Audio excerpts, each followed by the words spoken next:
Akankah mungkin Republik Iran bisa jatuh? Apakah ini sebuah pola yang template dalam menggulingkan sebuah pemerintahan? Yang mau saya tekankan di sini Pak Ari, keberadaan rezim mulai yang anti Zionis ini sebenarnya menutupi aib negara-negara Arab dan Muslim. Kita lihat genosida 2 tahun itu, kalau Iran tidak bantu pendirian Hamas, mempersenjatai, melatih, ataupun Hizbullah di Libanon, nggak ada yang bisa melawan. Iya, nggak ada wajah Arab Muslim, cuma konferensi. Ketika mayat udah bergelimpangan baru datang ngasih bantuan kemanusiaan. Kan sebenarnya bukan itu. Ketika orang ditindas, dibully, kita kasih mereka kekuatan, walaupun tidak seimbang, tapi mereka punya harga diri, harkat dan martabat sebagai manusia untuk melawan. Kan itu. Nah, itulah yang dilakukan Iran.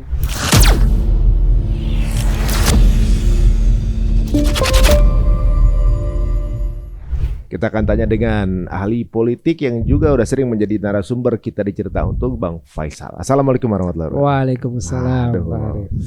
Saya belum lama balik dari Jepang, tapi kalau ngelihat timeline sosmed, isinya kebanyakan mengenai Iran.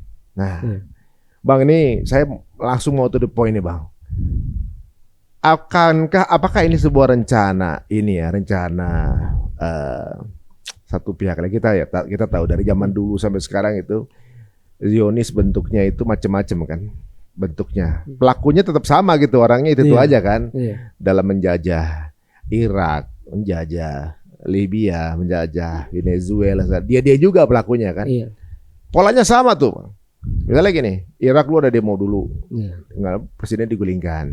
Libya begitu juga, demo dulu, digulingkan. Kemudian belum lama Venezuela, gitu kan. Bahkan kalau Irak sampai bikin 9/11 dulu kan. Bukan Irak ya? Bukan, itu Afghanistan. Habis 9/11 serbu Afgan. Jadi pokoknya seperti membuat mereka menciptakan cause atau sebab yang mereka jadi dihalalkan untuk melakukan pengambil alihan kekuasaan. Tipenya seperti gitu. Kalau saya ini pandangan saya yang bodoh soal politik. Gitu. Misalnya kasih dulu pola-pola yang seolah-olah apa yang akan dilakukannya menjadi benar gitu, jadi kayak polisinya gitu. Nah, kemarin perang Israel sama Iran kayaknya berat kalau langsung. Kalau perang on ground juga nggak ada masalah, kayak ini orang-orang Iran militan semua nih. Apakah kejadian konflik internal politik ini juga bagian dari mereka lagi? Kalau menurut Bang Faisal gimana? Jadi kita tarik ke belakang dulu Pak Ari. Dulu kan kita pernah tahu ada yang namanya revolusi Arab. Jadi gelombang demokratisasi di Arab. Yang waktu itu yang kena mulai Desember 2010 itu Presiden Tunisia Zainal Abidin bin Ali. Terus akhirnya dia dapat suaka di Riyadh, Arab Saudi. Terus kemudian ke Mesir. Itu Husni Mubarak juga jatuh. Itu saya ingat 17 Februari 2011. Terus disusul oleh Libya Muammar Gaddafi. Dan terakhir ini Suriah Assad 8 Desember 2024. Itu kan semua alasan Barat. Itu kan ini orang-orang yang diktator. Dan polanya katanya sama semua dari sosmed semua tuh. Iya, memang. Jadi dari Twitter tuh yang saya ingat tuh semua dari Twitter informasinya. Jadi artinya gini Pak Ari, ketika Barat bilang bahwa ini adalah kita ingin gelombang demokratisasi, ini orang-orang diktator. Nah pertanyaannya, kenapa sekutu-sekutu Amerika yang bentuknya kerajaan, namanya kerajaan kan pasti nature-nya diktator. Iya, monarki. Ya monarki, ya mau itu Jordania, Arab Saudi, Kuwait, UEA, Qatar, Bahrain, Oman, itu kan negara monarki semua. Monarki kan artinya raja yang jadi hukum. Ya seperti, dan mereka kan nggak kayak Arab Saudi, mereka nggak ada pemilihan umum kan, nggak ada mereka pemilihan umum. Kenapa yang disasar kayak kalau kita lihat nih spesifik kayak Gaddafi? Kenapa Gaddafi disasar? Karena Gaddafi anti Amerika. Dia pernah menolak, kan dia mau bikin mata uang sendiri untuk negara-negara Muslim kan. Nah, dia juga menolak perbankan ya. Menolak, nah iya, karena dia anti Zionis, anti Amerika, ya harus disingkirkan orang-orang ini. Sama seperti Suriah, Bashar al-Assad. Itu kan dia memberikan Hizbullah itu ada kantornya di Damaskus. Jadi waktu itu yang meninggal namanya Imad Mughniyah, salah satu komandan senior Hizbullah, dibunuh Mossad di Damaskus. Itu pada 14 Februari, hari Valentine. 2008. Jadi dibunuhnya itu, jadi Mossad pas banget hari Valentine. Pas hari Valentine, hari kasih sayang. Nah, terus waktu di Suriah zamannya Assad itu kan ada kantor biro politiknya Hamas. Tapi Hamas waktu itu tidak mau mendukung Suriah untuk menumpas pemberontakan dengan alasan bahwa itu gerakan rakyat. Gitu. Nah, terus Hamas akhirnya keluar, pindah ke Doha.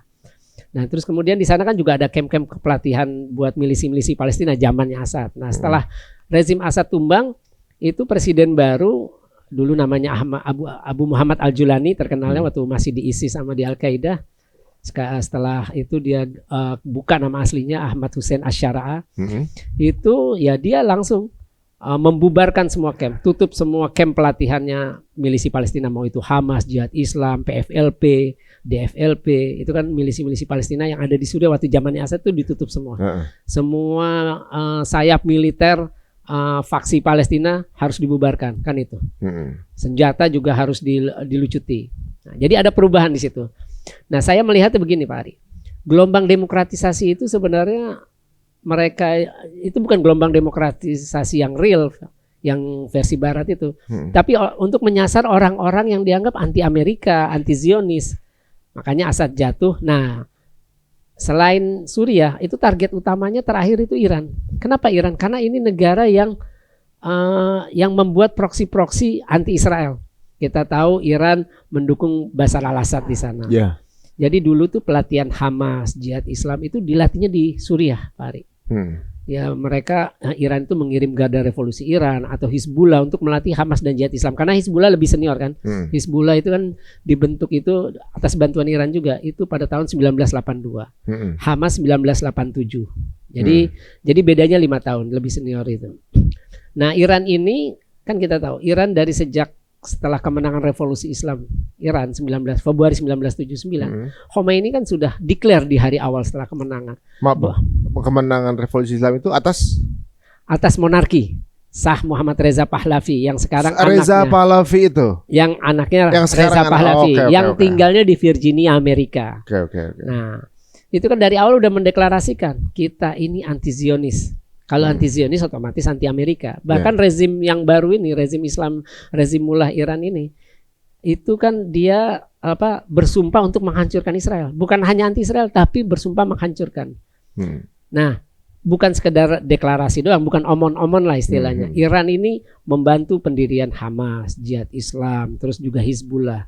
Itu surat kabar The Sunday Times itu pernah mengungkap selama 2014 sampai 2020. Iran itu menggelontorkan $220 juta untuk Hamas. Baru duit doang.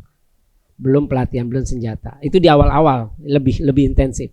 Kemudian tahun lalu, tahun 2025 ya benar, Hizbullah mendapat $1 miliar dari Iran.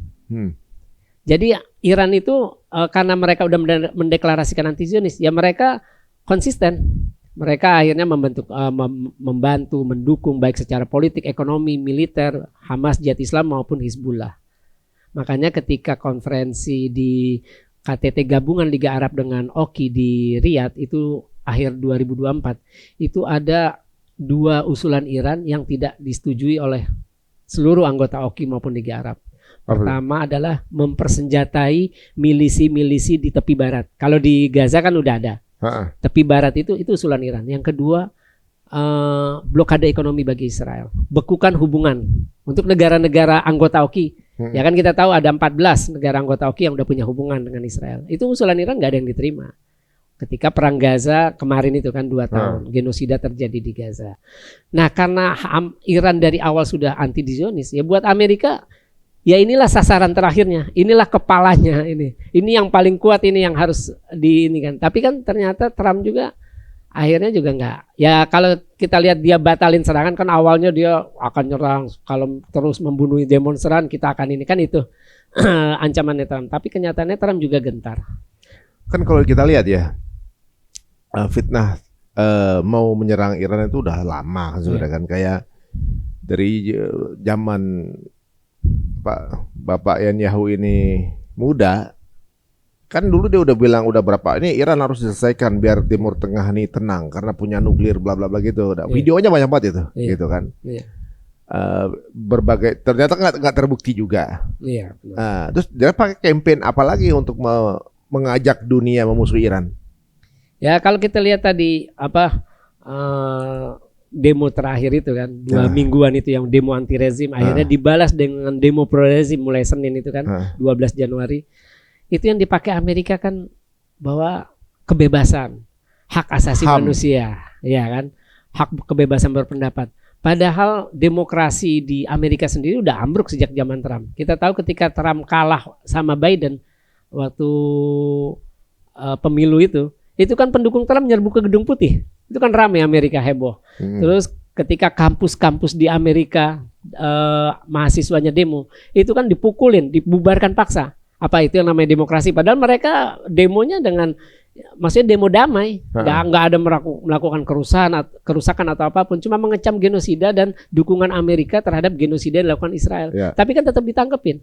Mahasiswa pro Palestina banyak yang dikeluarin kan, di visanya dicabut. Pokoknya aktivis-aktivis pro Palestina di Amerika dicabut itunya. Terus kampus-kampus yang pro Palestina itu juga istilahnya dana subsidi dari pemerintahnya juga dicabut. Nah kan itu. Artinya kan demokrasi di Amerika juga. Jadi apa yang dilakukan Trump dengan menilai demokrasi di Iran, dia sebenarnya menampar mukanya sendiri. Di negara sendiri juga demokrasinya udah nggak dihormati oleh Trump sendiri. Kalau bilang mengenai demokrasi, justru demokrasi kelihatan saat ini adalah udah failed, udah gagal gitu ya. Dan yang membuat kelihatan failed adalah Amerika sendiri. Ya dikarenakan ya banyak sih orang bilang bahwa Amerika hanya menerapkan ala-ala demokrasi untuk yang di luar dia. Kalau dia terserah. Selama masih ada veto itu gak ada demokrasi sebenarnya, Bang. Ya kan? Demokrasi suara terbanyak. Kalau veto kan berarti gak demokrasi dong. Benar. Orang mayoritas 140 negara udah pro Palestina, masa tetap aja bisa menang cuma gara-gara satu doang. Udah gak demokrasi namanya itu. Benar. Nah, demokrasi udah gagal sih kalau untuk urusan konsep demokrasi itu apa udah. Mereka free speech, buktinya enggak, gitu. Sekarang ICE merajalela di sana. Nanti berantakan sendiri mereka. Nah, tapi uniknya, Bang, apa yang saya seperti diungkap di awal itu kan dengan pola-pola seperti itu bahkan yang belum lama itu ada politikus Amerika tuh Henry Kissinger yang ketika meninggal ternyata dia berada di 27 konflik negara. Nih saya bacain juga nih. Ternyata Iran juga ada masuk di ini dia. Susah nih kacamatanya kalau pakai. Udah tua jadi pakai ginian nih. Bahkan dia udah meninggal kan? Di antara 27 atau 28 negara itu ada Iran juga. Konflik di Iran ternyata ada nama beliau juga. Di situ program dia yang terbuka ini udah publish ya guys ya, bahwa beliau ternyata berada di belakang konflik 28 negara yang which is bukan Amerika gitu. Jadi ngapain Amerika ikut campur di konflik politik negara orang? Berarti jangan-jangan setiap konflik negara politik ada di belakangnya ada mereka nih. Iya. Kemungkinan besar seperti itu. Kemungkinan besar ada kan? Iya, karena kan dia kuat secara politik, kuat secara ekonomi, kuat secara militer. Makanya kita lihat artinya gini, keberadaan rezim Mullah di Iran sejak 1979 itu sebenarnya mengimbangi hegemoni Israel dan Amerika di Timur Tengah. Karena kenapa? Dengan keberadaan Iran, bangsa Palestina punya harkat martabat bisa melawan Israel dengan persenjataan lewat Hamas maupun Jihad Islam. Hizbullah juga demikian. Tentara pemerintah Libanon itu jauh kekuatan militernya ketimbang Hizbullah. Seperti itu. Makanya yang selalu berperang yaitu bukan Israel dengan Libanon, tapi Israel dengan Hizbullah. Kalau tidak ada Hizbullah, itu Libanon udah selesai sama Israel. Oh, jadi itu kayak udah ada kayak pagar dikit lah ya, gitu. Seperti itu. Jadi mereka yang menjaga ini agar jangan Israel sampai kebablasan atau membabi buta. Kalau nggak ada Hizbullah ya Libanon udah selesai ada sama counter Israel. Dikit lah gitu kan. Karena Israel kan punya proyek Israel Raya kan, Greater Israel. Kena itu semua tuh Timur Tengah nih. Nah, ini daftar yang saya bacakan tadi Bang, ternyata beliau itu berarti kan di belakang beliau kan Amerika. Mendukung Shah Iran sebagai benteng anti komunis saat itu yang akhirnya berujung pada revolusi Iran. Berarti dia berada di belakang Shah Iran. Iya, benar. Shah Iran berarti yang kalah waktu itu ya? Yang kalah tahun 79. Artinya begini Pak Ari, ketika Amerika menuding rezim Mullah itu menindas rakyat, di zaman monarki juga sama. Dulu ada nama polisi rahasia zaman monarki namanya Safak, zamannya monarki Iran, Shah itu juga sama. Namanya kalau polisi rahasia kan negara itu seperti negara intelijen. Nggak bisa ngomong sembarangan, semuanya serba tertutup. Nah, apalagi kerajaan istilahnya sifatnya kan nature-nya diktator. Jadi aneh ketika Amerika lebih mendukung monarki ketimbang rezim mullah yang mengadakan pemilihan umum. Kan pemimpin tertinggi Iran itu kan adalah pemimpin ini, apa sih, kepala negara. Tapi kalau presiden adalah kepala pemerintahan. Kalau di Indonesia kan presiden menjabat dua, kepala negara sekaligus kepala pemerintahan. Kalau di Iran kan enggak. Pemimpin tertinggi itu adalah kepala negara sekaligus simbol pemersatu. Ketika negara dalam keadaan genting, kata dia adalah kata yang terakhir. Nah, seperti itu. Nah, kalau tadi Pak Ari bilang bahwa dari zaman Henry Kissinger Amerika sudah terlibat di Iran. Demo kemarin juga. Itu laporan Minpres itu ada beberapa NGO yang didanai oleh CIA. Nah, lu apa aja tuh? Itu adalah human rights. Itu rilis kan? Ini kita bukan nggak ada, kita nggak ngomongin gosip nih. Ini rilis semua. Bukan rilis, itu laporan ya? Investigasi media barat namanya minpress.com. Itu media bagus, media terkenal. Itu beberapa NGO di Amerika itu didanai oleh CIA untuk memprovokasi protes di Iran agar rakyat Iran semakin marah terhadap rezimnya. Seperti itu. Itu antara lain NGO-nya namanya Human Rights Activists in Iran, HRAI. Terus ada juga Center for Human Rights in Iran, CHRI. Satu lagi saya lupa, ada Abdurrahman apa gitu, saya lupa. Pokoknya semuanya human right. Human right. Pokoknya mereka berbicara tentang hak asasi manusia, tapi mereka tidak pernah. Yang aneh gini, mereka berbicara tentang hak asasi, pelanggaran hak asasi di Iran, tapi mereka tidak pernah berbicara tentang genosida yang dilakukan Israel di Gaza. Itu aja udah aneh. Oh, berarti memang standar ganda semuanya. Iya. Jadi hak asasi versi mereka sesuai kepentingan Amerika, bukan hak asasi untuk kepentingan universal dalam nilai universal. Jadi kalau kita baca sekarang kayak semacam demokrasi dan HAM adalah atribut atau instrumen. Instrumen politik sebenarnya untuk kemudian mensahkan apa yang akan dilakukan. Ini kan butuh legitimasi. Iya, benar. Gitu. Tapi ingat Pak Ari, Amerika di bawah Trump harus berpikir banyak untuk menyerang Iran. Kenapa? Iran itu punya kartu truf. Mereka secara persenjataan konvensional itu mereka sudah bisa menjangkau seluruh Timur Tengah. Kita lihat perang dengan Israel, itu jaraknya dari Iran itu 1.800 kiloan. Nah, semua pangkalan Amerika di Timur Tengah, kalau nggak salah jumlahnya ada 28, itu kejangkau semua. Sama peluru kendali hipersonik kan kemarin yang jatuh, yang luluh lantakin ibu kota Israel Tel Aviv, kota Haifa, itu kan hipersonik semua. Yang nggak bisa dicegat oleh Arrow, David Sling, ataupun Iron Dome. Iya kan, itu nggak bisa. Nah, Israel udah punya namanya senjata laser. Cuma kan ini belum dites lah untuk perang sebenarnya. Dites udah, tapi untuk perang sebenarnya dengan Iran kan beda. Nah, itu satu. Artinya ada target-target yang bisa dijangkau oleh Iran. Terus yang kedua, Iran bisa menutup Selat Hormuz. Itu kan kalau nggak salah 40% lah dari jalur perdagangan minyak global. Selat Hormuz itu yang di dekat Sudan. Dekat ini. Bandar Abbas, Fujairah, nah itu. Itu sebelumnya ini, sebelumnya Laut Merah untuk keluar ke Samudra Hindia kalau nggak salah. Sebelum Somaliland. Sebelum. Itu Teluk Aden kan. Kalau Somalia itu Teluk Aden, jantungnya Afrika. Nah, itu kalau terjadi perang otomatis kan nggak ada kapal bisa lewat situ. Nah, kalau kapal nggak bisa lewat situ muter, otomatis harga minyak dunia kan melonjak. Nah, yang kena dampaknya kan ya Amerika, ya negara-negara Eropa itu. Ya, atau mungkin itu menjadi salah satunya. Kalau dikuasai Iran, maka Selat Hormuz memang wilayah Iran. Iya, kalau dikuasai oleh Iran, ditutup gitu. Kalau misalnya misalnya kalau Iran bisa dikuasai, gitu ya. Maka Selat Hormuz jadi punya pemilik jalur perdagangan itu kan. Iya. Kalau kita lihat Hormuz misalnya diambil, kemudian yang Somaliland apa namanya tadi? Teluk Aden diambil. Apalagi kalau di Gaza kebuka lagi tuh apa namanya?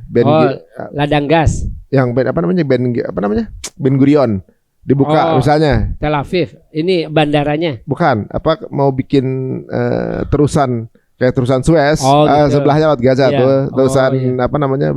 Ben Gurion ya. Mau bikin jalur kan di situ kan? Jalur ya.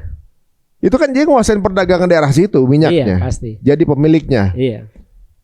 Atau mungkin ada itu apa enggak? Atau mungkin pasti ada lah unsur. Jadi kan kalau dalam politik sama ekonomi kan selalu istilahnya satu mata uang beda dua sisi kan, setali tiga uang lah. Kalau tujuannya untuk politik pasti ada ekonominya. Iran itu kan cadangan minyak terbesar ketiga di dunia. Nah, Venezuela makanya kemarin Amerika itu kan cadangan minyak nomor 1. Kalau dia pemerintahannya di bawah kendali dia kan dia bisa beli dengan harga murah. Dia bisa paksa jual ke dia kan gitu. Karena dia yang bisa ngendalin siapa yang berkuasa di situ. Nah itu. Dan jangan lupa juga Pak Ari, kenapa Trump ragu kemarin? Trump ini masih punya banyak masalah. Venezuela belum beres. Terus dia juga mau nyerbu Greenland. Terus bagaimana menyelamatkan Israel untuk menghabisi Hamas, ya kan? Kan yang dituntut sama Trump sama Israel kan lucuti senjata Hamas, itu yang di Gaza. Terus lucuti senjata Hizbullah di Lebanon. Dua-duanya kan belum ada yang tercapai. Jadi banyak PR selain tadi Iran senjata konvensional, apalagi Iran beberapa hari lalu baru menguji coba peluru kendali balistik antar benua. Jadi dari mulai Iran sampai Siberia itu nyampe. Artinya kan bisa nyampe ke Amerika, bisa. Antar benua udah. Itu sudah dicoba dan uji cobanya berhasil. Nah loh. Ini berarti perang dunia ketiga bisa jadi nih guys ya. Kalau kita lihat ya di sini ya, ada juga pernyataan yang mengatakan bahwa perang Gaza ini udah ngeluarin banyak duit. Duitnya udah banyak yang keluar, akhirnya sekarang lagi cari aset. Untuk kemudian bisa punya kemandirian gitu kan. Mau nggak mau yang ada minyaknya di Venezuela. Venezuela minyaknya banyak tapi nggak bisa jualan.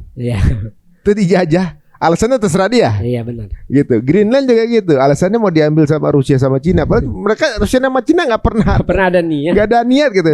Cuma pengen ngambil aja gitu. Dan dibilang akan melanggar hukum internasional. Cuek-cuekan itu ngomong. Dan nggak ada pelanggaran itu. Ya karena kalau kita lihat Amerika di bawah Trump ini seolah-olah dunia itu apa kata Trump. Kalau Trump mau, kita lihat aja Gaza. Wah, Liga Arab, OKI, PBB, semua udah desak gencatan senjata. Nggak ada senjata. Kalau Trump ngomong terjadi gencatan senjata. Terlepas itu pasti Israel melanggar, itu pasti. Kan istilahnya apa kata Trump.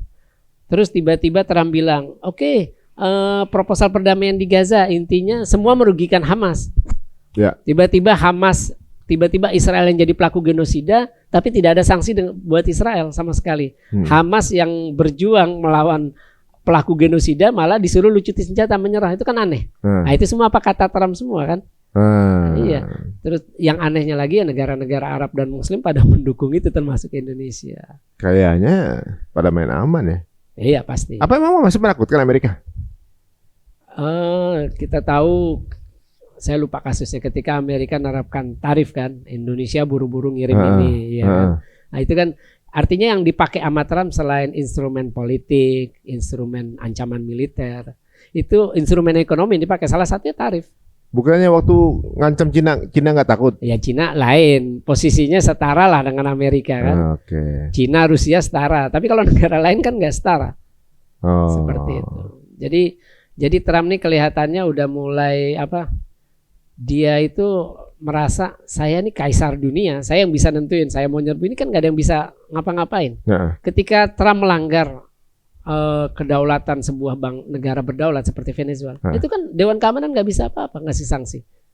Kalau secara peraturan dia ngelanggar kan? Melanggar, itu ada di piagam PBB, saya lupa pasalnya, pasal 2 atau pasal berapa, itu melanggar, gak boleh. Itu melanggar hukum internasional. Ketika mencampuri apalagi sampai menyerbu wilayah berdaulat, itu kan sebuah pelanggaran. Sama seperti kasus Rusia nyerbu Ukraina, emang nggak akan bisa ngasih sanksi. Ya itu tadi balik seperti Pak Ari bilang, PBB itu nggak adil karena ada hak veto. Negara pemegang hak veto kan kalau dia melanggar hukum internasional mau dikenain sanksi tinggal dia veto resolusinya, draft resolusinya. Nggak ada kuota vetonya berapa kali gitu? Nggak ada.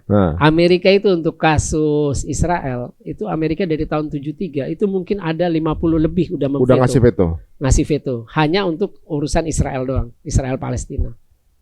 Dia udah veto 53 kali. Mungkin 50-an, 50-an. Berarti kalau sekarang kita melihat bagaimana kedamaian dunia dengan cara demokrasi, kayaknya udah gagal ya. Selama pelakunya dia juga gitu. Pembuat peraturan dia yang ngelanggar. Nah ini kan yang terjadi kan sekarang. Nah kalau kondisi kita kembali ke Iran nih. Sekarang posisi pemerintahan bagaimana nih Bang? Apakah sudah dalam keadaan kritis atau masih aman-aman aja, soalnya kan cukup ramai tuh. Katanya ada puluhan ribu yang meninggal. Itu yang meninggal dari pihak mana dan siapa pelakunya? Kalau menurut saya itu berlebihan, kan ada belasan ribu kalau nggak salah laporan 16.000, 20.000 lah kayak itu gitu. Menurut saya itu laporan yang besar-besarkan. Seperti tadi, itu kayak lembaga NGO yang didanai CIA. Itulah yang memasok informasi ke media-media besar. Oh. Nah ini kan NGO yang ada di Amerika. Terus mereka bisa memasok informasi ke media-media besar. Artinya opini publik itu mencoba dibentuk di situ. Kan Amerika bisa pakai propaganda itu untuk apa, menekan Iran. Tapi keadaan Iran di sendiri udah kuat. Demo, kalau tidak salah informasinya, ketika demo 2 mingguan itu anti rezim, itu cuma belasan ribu dibanding penduduk Iran yang 90 juta. Artinya kan cuma nggak sampai 1% lah dari 90 juta. Dan ketika demo pro rezim itu jumlahnya malah lebih besar di Mashhad, di Teheran. Itu menurut media Iran ya, IRIB itu sampai 3 juta demo tanggal 12 itu doang. Nah demo 2 mingguan cuma diikuti belasan ribu. Saya punya teman di Teheran, saya tanya, nggak ada apa-apa tuh, yang demo cuma di pasar doang. Jadi ada berusaha digede-gedein seperti itu. Jadi blasting sosial media terjadi di sana juga berarti. Iya, pasti. Kayak pengerusakan masjid segala macam gitu kan nggak mungkin orang Islam yang lakuin itu kan. Pasti itu ada agen kan. Iya. Jadi itu ketika terjadi demo anti rezim, ada kelompok peretas asal Iran namanya Handala. Itu usianya udah sekitar 2 tahun. Dia berhasil membongkar perwira Mossad urusan Iran. Jadi dia mengelola 600 agen khusus Iran yang ada di Iran. Ataupun yang ada di Amerika, ataupun yang ada di Israel. Jadi dia yang ngelola. Kan agen itu nggak harus terjun lapangan. Dia bisa melakukan disinformasi. Nah, itu tadi dengan propaganda bekerja sama. Amerika sama Israel kan kerjasama, yaitu tuh NGO-nya, bilang segini. Media Barat kan nggak mungkin terjun ketika itu. CNN nggak mungkin datang ke situ, dibenci. Media Amerika kan. Nah dia cuma dapat pasokan dari NGO yang dibiayai CIA. Ya terserah NGO-nya mau masuk berapa yang tewas. Jadi ala-ala NGO, padahal untuk merubah opini. Iya benar. Jadi yang didengar di luar seolah-olah ini kekejaman rezim. Iya. Gitu kan. Artinya gini Pak Ari, ketika demo ada orang menembaki orang. Jadi itu menurut Kementerian Intelijen Iran, menurut Kementerian Pertahanan Iran, jadi ada agen-agen teroris, terutama Mossad itu tadi, itu yang memakai senjata. Jadi ada disita itu 600-an senjata di 3 provinsi. Kalau nggak salah Tabriz, Bushehr, satu lagi saya lupa. Itu 600-an. Itu senjata senapan serbu otomatis semua. Dipakai oleh agen-agen itu untuk membuat keributan, perusuh. Videonya udah banyak bertayangan. Jadi ya pemerintah wajar lah ketika dia bertindak keras terhadap yang melakukan kekerasan. Kalau demo damai di Iran udah biasa. 2009, 2019 waktu masa Aminian Jilbab kan demo juga nggak ada masalah. Artinya sebagai negara demokratis ya dimanapun ketika demo damai pasti dikasih kesempatan, negara demokratis. Tapi kalau udah rusuh kan ya aparat keamanan harus bertindak. Berarti ada yang menunggangi ya? Iya itu tadi. Amerika dengan Israel pasti akan memanfaatkan segala momentum yang terjadi di Iran untuk bagaimana mendiskreditkan penguasa di sana, rezim di sana. Jadi yang korban yang jatuh itu dari dua pihak. Perusuh ya. Ada polisi juga soalnya kan? Iya ada juga polisi yang digebukin sampai mati pun juga ada sama perusuh. Ini satu pola baru ya guys ya yang kita akhirnya temui juga ya. Kenapa wartawan di Gaza tuh dibunuhin gitu kan? Ya karena mereka kepengen narasinya keluar sesuai dengan narasi barat aja kan? Iya. Ini karena sih di dunia media nih, Bang Faisal agak unik ya. Televisi itu pertama kali diciptakan oleh orang Yahudi untuk mindset, untuk ngatur mindset. Dari namanya television. Jadi mentelekan visi. Setiap acaranya namanya program. Jadi kita di program sesuai sama pola mereka kan. Jadi kalau orang nyihir kan tuh kan cast a spell kan. Kata-katanya tuh membacakan mantra, cast a spell. Ini kan di broadcast. Jadi si mantra tadi dibroadin. Ditambah yang unik nih guys, bahkan berita itu maksudnya memprogram seluruh penjuru. Kenapa berita namanya news? NEWS, North East, West, South. Semua penjuru harus diprogram sesuai dengan si pemilik media. Nah, jadi kalau gini kenapa diluncurin adalah orang-orang agennya juga untuk merubah opini publik. Itu dia ternyata terjadi itu NGO itu di sana ngelakuin itu. Mantesan wartawan di Gaza pada diselesaikan ya. Iya, karena dia kan akan melaporkan kejahatan genosida yang dilakukan Israel, ya harus dihabisin wartawannya. Sosial media yang ngepost itu di algoritmanya ditekan, begitu ya. Termasuk kita nih. Wah, ini menarik juga ya. Ternyata perangnya itu dua pihak ya, ada perang opini dan aslinya secara fisik mungkin belum perang langsung dengan Amerika kan sebenarnya belum pernah punya sejarah perang. Kemarin itu kan ketika perang Iran Israel itu kan Amerika cuma bantu nyelamatin muka Netanyahu. Kalau misalkan nggak ada Trump tiba-tiba suruh gencatan senjata kan, ya itu tadi lagi-lagi Trump yang bisa nentuin. Udah gencatan senjata, ya. Nah kalau nggak mungkin habis itu Tel Aviv sama Haifa. Kan itu udah kelihatan. Mau Israel ngumpetin juga di media sosial banyak videonya.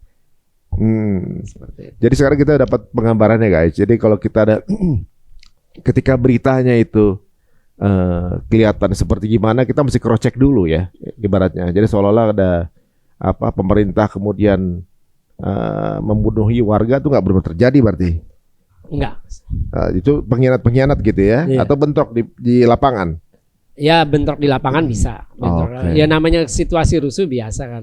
Seperti itu. Kalau kondisi sekarang udah kondusif atau masih perang? Udah kondusif. Tapi internet tadi saya cek terakhir sampai sekarang belum bisa. Kabarnya itu paling telat besok Selasa. Itu baru internet normal di Iran. Jadi internet itu masih mati di Iran. Mungkin dimatiin. Dimatiin ya, itu tujuannya biar para agen-agen itu tidak bisa berkomunikasi dengan istilahnya pengendalinya lah di luar. Oke. Dan opini-opini itu nggak keluar kan? Nah seperti itu. Caranya ngirim berita gimana kalau nggak ada internet kan, bingung kan? Nah iya benar juga sih. Iya benar. Kantor berita IRNA aja kalau nggak salah nggak ada update. Nggak ada update. Nggak ada update-nya. Ya itu tadi kan nggak ada internetnya. Iya, beberapa hari belakangan ini emang hilang aja gitu. Udah kan? Semingguan kalau nggak salah. Seminggu ya. Jadi pas awal-awal itu saya WA teman saya masih bisa. Habis itu saya lupa beberapa hari kemudian sampai sekarang masih contreng satu. Saya nanya kondisi di Iran. Di Teheran khususnya. Jadi terputus informasi dari dalam. Terputus informasi dari dalam. Ini memang ternyata media juga menjadi salah satu senjata, guys. Kalau kita ngeliat viral-viralan yang terjadi gitu ya, ibaratnya sekarang ini. Salah satunya memang kejadian di Iran. Tapi di sisi lain itu yang ramai juga kejadian di internal Amerika sendiri, ya kan? Di ICE ini kan lagi orang-orang ICE orang-orang Amerika bilang kita jadi ngerasain apa yang dirasakan warga Gaza. Belum seberapa itu sih Maya. Iya benar. Nggak ada gempuran. Nggak ada gempuran. Tapi mereka gini tersiksa. Iya benar. Gitu. Jadi polisi ICE itu udah berlaku seperti IDF gitu kan sekarang ini. Kalau memandang ini gimana nih Bang? Secara politik internal sendiri juga Amerika lagi kacau kan? Ya sebenarnya sejak kasus Trump terpilih pertama itu kan itu Trump itu membuat kebijakan yang kontroversial banyak. Misalkan mengakui dataran tinggi Golan sebagai wilayah kedaulatan Amerika. Terus kemudian wilayah kedaulatan Israel. Israel ya. Maaf. Terus yang kedua mengakui Yerusalem baik barat maupun timur sebagai ibu kota abadi Israel. Itu kan tahun 2017, 6 Desember 2017. Terus diikuti dengan pemindahan kedutaan Amerika ke Yerusalem dari ibu kota Tel Aviv ke Yerusalem. Sekarang ini kalau nggak salah udah ada 6 yang punya kedutaan di sana. Ada Papua Nugini, ada Paraguay, ada Guatemala, ada Honduras, ada Kosovo, ada Papua Nugini. Ada Fiji. Tadi Papua Nugini udah saya sebut. Fiji. Pantesan ya waktu kemarin sepak bola Indonesia gitu kan. Waktu Pro Palestine pas Indonesia nggak masukin yang Piala Dunia, yang masuk Papua Nugini. Ngeri juga. Samoa akan nyusul tahun ini buka di Yerusalem. Jadi memang banyak kebijakan kontroversial. Nah yang sekarang periode kedua itu lebih kontroversial lagi. Ya dia nyerbu Venezuela. Artinya rakyat Amerika itu sebenarnya gerah ketika Amerika terus mendukung Israel baik secara ekonomi, politik maupun militer terhadap genosida yang dilakukan di Gaza, kan itu kan demo rame di Amerika. Jadi memang rakyat Amerika sebenarnya udah gerah dengan Trump ini. Apalagi dengan Trump yang semakin agresif. Tiba-tiba abis Venezuela dia pengen rebut Greenland. Sebenarnya udah kelihatan dari tahun kemarin Pak Ari, ketika Trump mengubah nama dari Kementerian Pertahanan menjadi Kementerian Perang. Artinya Kementerian Pertahanan aja Amerika dari dulu udah agresif. Apalagi sekarang berubah namanya jadi perang. Artinya kan kementerian yang dibentuk untuk berperang, bukan lagi untuk bertahan. Kalau dari nama ya, kalau pertahanan kan untuk bertahan. Walaupun Amerika tetap agresif, campur tangan di berbagai negara. Apalagi sekarang namanya Kementerian Perang, artinya dibentuk Trump, diubah namanya ya untuk berperang. Kementerian ini harus siap untuk berperang kan gitu. Logika dari namanya kan. Tadinya Defense Force, sekarang Attack Force. Nah iya, Kementerian Perang.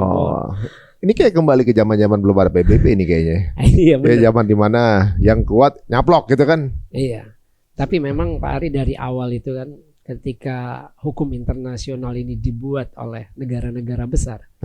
Sebenarnya kan itu cuma buat menguntungkan mereka saja. Iya, ini kan instrumen politik aja kan. Iya, instrumen politik saja, tatanan versi mereka.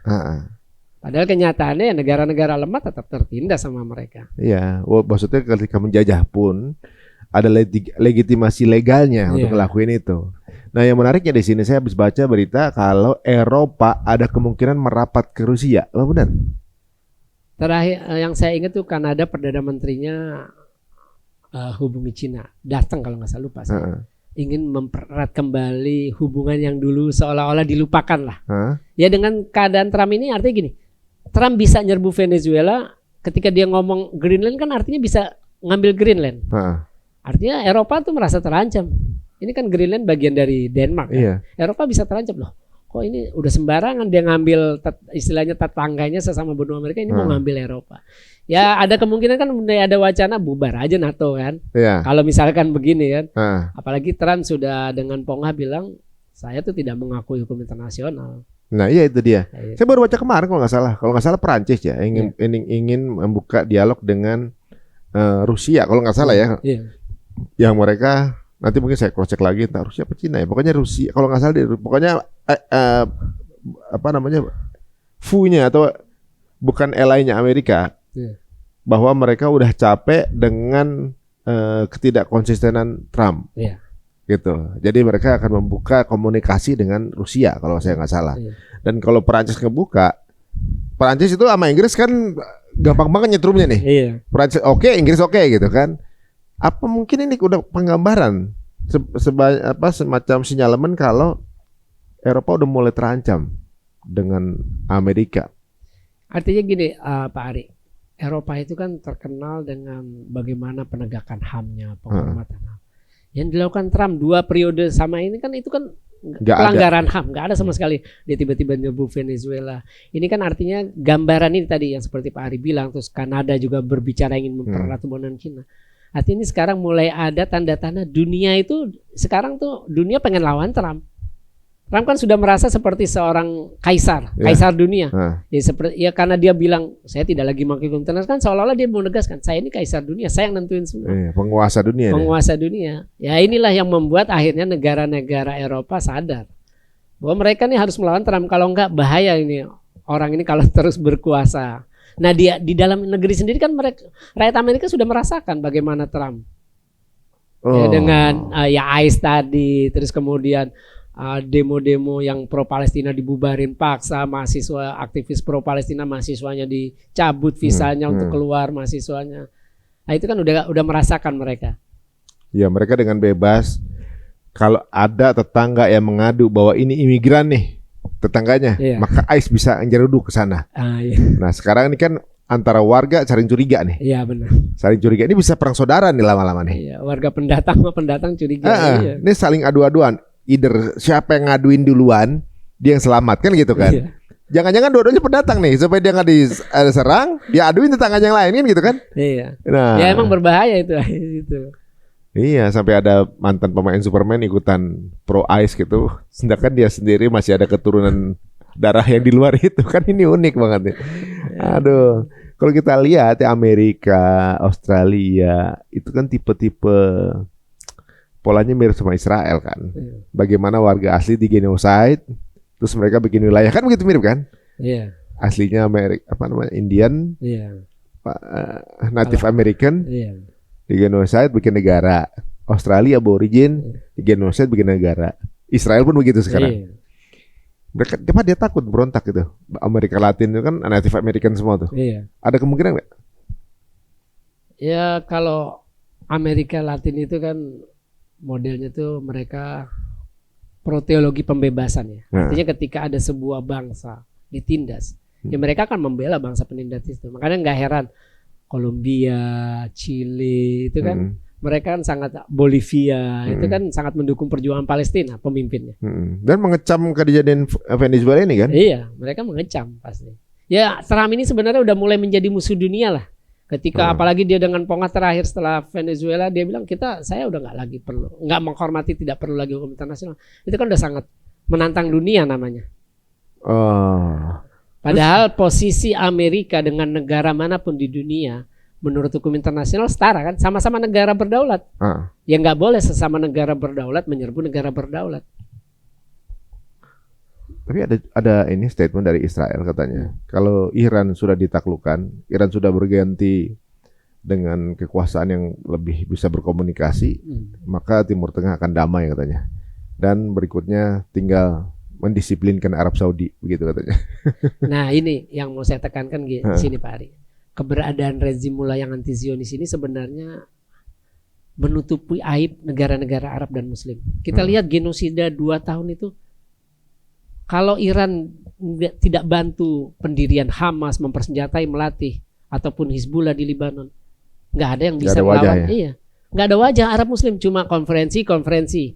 Ketika mayat udah bergelimpangan, baru datang ngasih bantuan kemanusiaan. Kan sebenarnya bukan itu. Ketika orang ditindas, dibully, kita kasih mereka kekuatan, walaupun tidak seimbang, tapi mereka punya harga diri, harkat dan martabat sebagai manusia untuk melawan, kan itu. Nah itulah yang dilakukan Iran. Makanya menurut saya ya negara Arab dan Muslim lainnya yang pro Palestina, cuma Iran yang anti Zionis, pro Palestina sekaligus anti Zionis, ya harus berterima kasih sama Iran. Dan saya lihat ya mereka juga mendukung keberadaan rezim ini. Karena aneh Pak Ari, negara-negara Arab tetangga Palestina kan gak ada yang bisa berbuat apa-apa. Takut semua ya? Takut semua. Ya karena mereka mengandalkan Amerika. Sistem pertahanan negaranya, keberlangsungan kerajaan monarki, sistem monarki di negaranya. Kalau nggak ada Amerika, ketika revolusi Arab ya habis itu kalau misalkan nggak ada Amerika di situ. Ya seperti ungkapan Rothschild bahwa dalam menjajah sebuah negara nggak perlu angkat senjata, cukup dimasukkan perbankan di negara itu. Kalau ngapa-ngapain dipampet aja ekonominya kan. Iran ternyata nggak pakai perbankan dunia ya? Ya karena sanksi ekonomi dari 79, jadi nggak bisa masuk SWIFT. Sistem perbankan internasional kan SWIFT tuh. Iran nggak masuk. Makanya di Iran tuh melakukan perdagangan bilateral ya dengan Venezuela, dengan Rusia, dengan Cina. Pokoknya negara-negara yang anti Amerika lah istilahnya. Secara bilateral. Jadi bayarnya juga pun dengan mata uang ya sesuai kesepakatan. Masih bisa juga sebenarnya. Masih kan? bisa. Nah ini dia. Kalau sekarang kita lihat bahwa kondisi Timur Tengah ini makin menegangkan nih guys. Jadi apakah mungkin konflik ini kemudian merembet ke negara-negara lain di sekitarnya? Ini kan jadi pengkubu-kubuan nih. Iya. Gitu. Jadi akan kemudian mengarah kepada perang besar dunia. Ini mungkin gak sih Bang? Kemungkinan selalu ada. Jadi misalkan gini, ketika Amerika, Trump misalnya akhirnya jadi memutuskan menyerang Iran, ini kan harus dilihat skalanya. Skalanya seperti apa? Apakah Amerika hanya menyasar fasilitas nuklirnya? Itu udah terjadi Juni tahun lalu kan. 3 fasilitas nuklir termasuk yang terbesar Fordo. Tidak terjadi perang besar. Artinya kalau Amerika menyerangnya skalanya terbatas, terukur, itu maksudnya terukur dalam arti bukan menyasar rezim ya. Bukan kayak Venezuela, tiba-tiba diculik atau dibunuh pemimpin tertingginya. Kemarin kan udah terjadi. Waktu Juni itu kan Panglima Angkatan Bersenjata, Jenderal Muhammad Bagheri, Komandan IRGC Garda Revolusi Islam, Jenderal Hussein Salami. Itu kan termasuk 6 komandan pimpinan militer Iran yang tewas. Itu kan tidak menjatuhkan rezim. Iran ini kan artinya ketika waktu itu saya bilang bahwa Iran pun sudah menang. Iran ini kan sebagai sebuah negara, dia tidak panik ketika pimpinan militer itu mereka sudah punya istilah sistem suksesi kan, sistem pergantian. Namanya negara kan organisasi yang bagus ya udah berjalan seperti itu. Jadi siapapun mungkin cair dalam waktu dekat misalnya kan. Kemudian langsung ada penggantinya gitu. Iya bisa dalam waktu darurat itu memang bisa dilakukan. Sama seperti Hamas sebagai sebuah milisi aja bisa.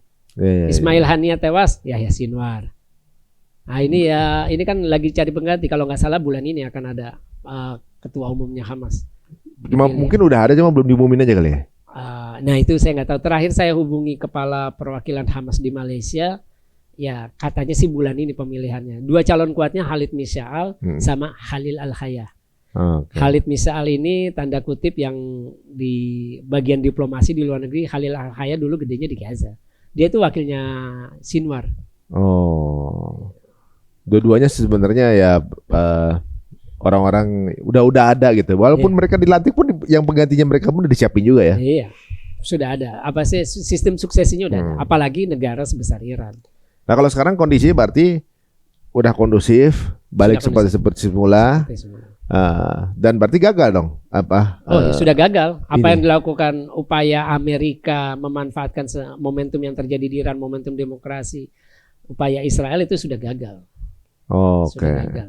Dan jangan lupa Pak Ari, kalau masalah ekonomi kan sebenarnya bukan masalah Iran duluan. Itu kan sanksi dari Barat itu juga mempengaruhi kan. Artinya ketika Barat menyalahkan pemerintah demonstrasi anti rezim itu karena masalah ekonomi. Sebenarnya kan kontribusi Barat, Amerika pun juga ada di situ karena memberikan sanksi ekonomi kan terhadap Iran. Iya, ujung-ujungnya kalau misalnya rakyatnya itu protes mengenai ekonomi yang terjadi, semestinya diprotes juga sama Barat dong. Iya. Ya kan? Makanya demo-demo di Iran itu yang mendukung rezim pasti ada dead to Amerika, dead to Israel. Makanya kemarin kan demo pro rezim kan bakar fotonya Netanyahu, fotonya Trump yang di Teheran ya. Bakar fotonya Reza Pahlavi. Itu kan dibakar semua. Nah, Reza Pahlavi ada nggak di belakang ini? Ada. Kan dia selalu memprovokasi dari Amerika. Ya, makanya dia kan sosok yang selalu pengen membuat konflik internal Iran kan. Iya. Karena masih ngintip pengen kemudian kembali menguasai Iran. Iya. Sebenarnya kontradiktif Pak Ari. Ketika Trump mengkritik bahwa rezim mullah ini anti demokrasi, anti kebebasan berpendapat, kok Amerika malah ingin mendukung balik lagi ke negara kerajaan yang tidak demokratis secara natural kan? Ya. Itu kan aneh. Ini standar ganda berarti? Iya, standar ganda, kontradiktif sekali itu. Iya kan, menentang kerajaan yang jenisnya seperti itu. Iya. Tapi justru nge-backup kerajaan yang jenisnya itu. Iya kan? Iya. Jadi pakai alasan yang mana berarti ya? Nah ini unik ya. Ya pokoknya yang menguntungkan aja. Iya. Sesuai kepentingan Amerika. Jadi narasinya seperti apa nih Bang? Untuk mereka yang sekarang ini, karena arus informasinya sekarang mampet. Yang ada di permukaan kita nggak tahu ini dari mana asalnya kan? Ini apakah ini dari Barat sumbernya atau juga mungkin asli dari dalam gitu ya? Sekarang kondisi aslinya yang bisa dipercaya seperti apa di Iran ini, dan ada pengaruhnya nggak untuk gejolak perpolitikan di area Timur Tengah sekarang ini? Yang pertama, Iran sebagai sebuah bangsa dan negara, rakyat itu mereka sekarang udah stabil kondisinya. Terus juga terbukti memang ada intervensi asing, terutama Amerika dengan Israel itu terbukti. Jadi udah banyak ditangkap ratusan agen-agen yang menjadi perusuh dalam demonstrasi damai. Karena kan demonstrasi udah terjadi sebelumnya tadi saya bilang. Demonstrasi besar 2009, 2019, 2022 nggak ada masalah. Nah ini ada masalah. Apalagi dengan laporan tadi ada NGO yang memasok angka-angka yang mereka karang sendiri. Dan itu diblas oleh media-media besar Amerika, Fox News, NBC News.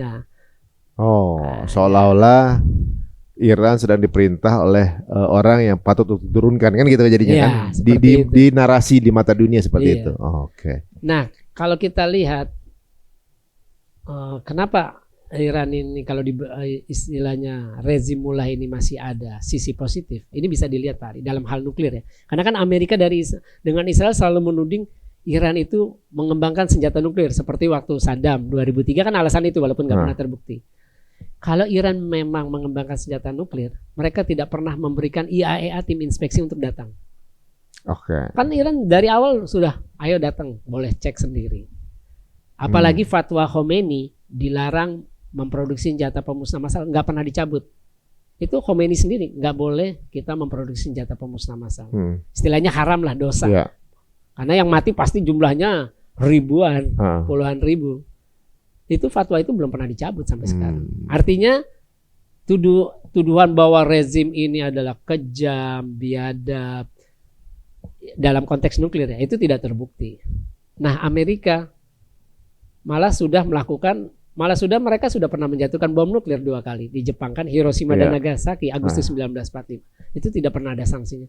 Harusnya mereka malu ketika menuduh negara lain mengancam peradaban dunia, mengancam perdamaian, padahal negaranya sendiri sudah.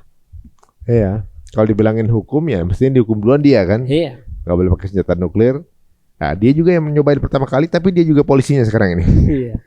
Ini banyak hal yang mungkin secara logika udah cacat ya.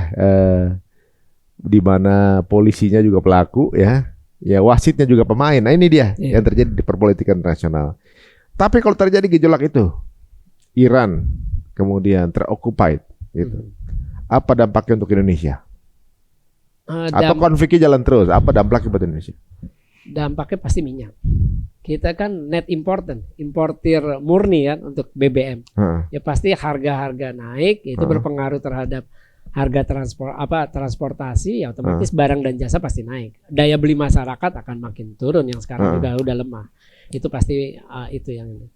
Nah, makanya kalau saya sih berharap ya negara-negara Arab dan Muslim ini tetap mendukung rezim mullah yang ada di Iran. Karena itu yang bisa menyelamatkan muka para pemimpin negara Arab Muslim. Mereka cuma ngecam, mengutuk apa yang dilakukan Israel, tapi mereka tidak pernah melakukan terobosan yang nyata. Kalau misalkan diplomasi itu kan cuma di atas kertas, prakteknya nggak ada itu. Walaupun udah 148 negara kalau nggak salah mengakui negara Palestina, prakteknya di lapangan nggak pernah ada negara Palestina. Iya, cuma secara narasi aja deh. Iya. Kalau orang umroh ke Al-Aqsa kan bayar visanya Israel. Iya, benar. Yang ngeluarin visa Israel bukan Palestina. Artinya kan nggak ada di lapangan Palestina itu. Iya. Jadi walaupun sudah diakui mayoritas, yang secara demokratis menang, juga tetap aja nggak kemudian terbukti. Berarti demokrasi juga udah gagal nih kan. Jadi guys, ini banyak impactnya. Bukan berarti kita nih ketika ngelihat berita luar ini udahlah yang nggak kejadian di kita. Enggak, jangan salah. Kalau terjadi perang ini, kita minyak susah, benar kan? Jadi kehidupan kita juga sehari-hari juga makin berat gitu kan. Kayak terjadi di Sudan gitu, yang ternyata ada mafia emas di sana kan. Ternyata salah satu yang beli mafia yang beli emasnya dari Sudan juga Indonesia gitu. Unik ya. Uni Emirat Arab paling gede. Ya, Uni Emirat, Indonesia beli dari Uni Emirat Arab gitu kan. Emirat Arab jualnya juga salah satu ke Indonesia. Berarti kan andil juga kita tuh. Nah, itu dia guys. Ya muter-muter di situ aja gitu. Kita cuma penonton enggak juga, jangan-jangan kita kontribusi juga gitu.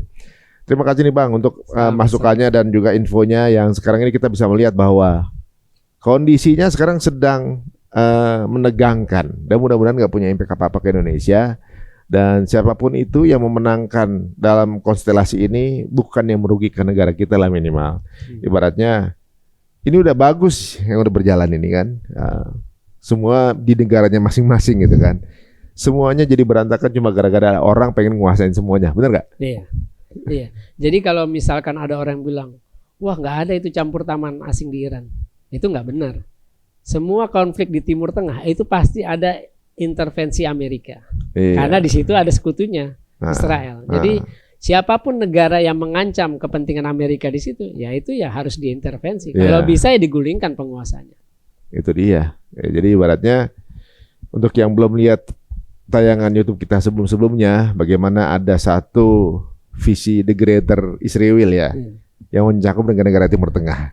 Ya inilah mungkin caranya untuk membuat konfliknya. Aduh, terima kasih nih Bang. Jangan sampai ketangkap-tangkap lagi nih Bang nih kan. Iya, kemarin di Suria ditangkap nih kemarin. 5 hari saya ditangkap sama Kurdi. Kemarin? Enggak, tahun lalu April.